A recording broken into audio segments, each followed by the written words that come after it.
Hello दोस्तों, नमस्ते, प्रणाम करती हूँ। मैं सुमित्रा यादव अपने यूट्यूब चैनल पे आप सभी दर्शकों का स्वागत वंदन करती हूँ। एक प्यारा सा देवी गीत लेकर आई हूँ जो शादी विवाह में गाया जाने वाला माता रानी का गीत। फुलवाज करके सुनना और लास्ट तक बने रहना, जब भी आनंद आएगा।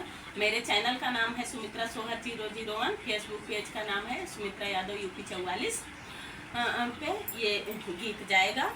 और खूब बढ़िया आशीर्वाद देना, प्यार दुलार देना, बहुत सारा सपोर्ट करना। बहुत गरीब का वीडियो है। मैया मांगई बरदनवा चंदन के फूलवाना, मैया मांगई बरदनवा चंदन के फूलवाना, तब तो कहूँ मैया गाढ़े कमावयऊ बई हो वाइन के दिनवाना, मारी बैठू अपन थनवा वाइन के दिनवाना, तब तो कहूँ मैया गाढ़े कमावयऊ बई हो वाइन के दिनवाना, बैठू मारी माई अपन थनवा वाइन के दिनवाना, मैया मांगई बरदनवा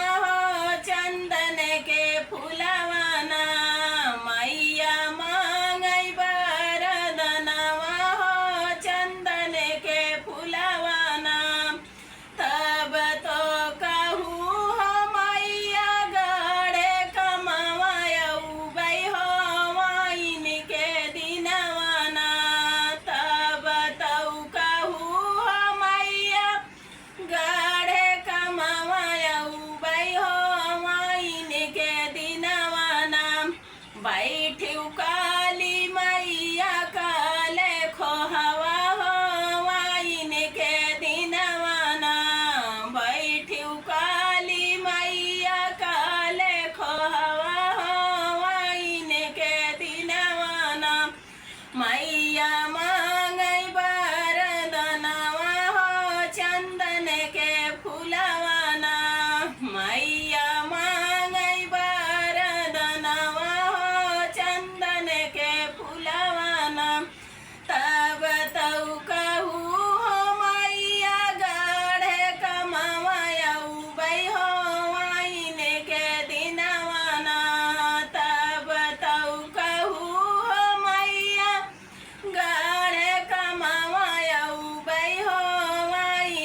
जय माता दी। जो ध्यान करे उनका भी काज पूर्ण करो, जो ना करे उनका भी करो। गलती से वो को माफ करो।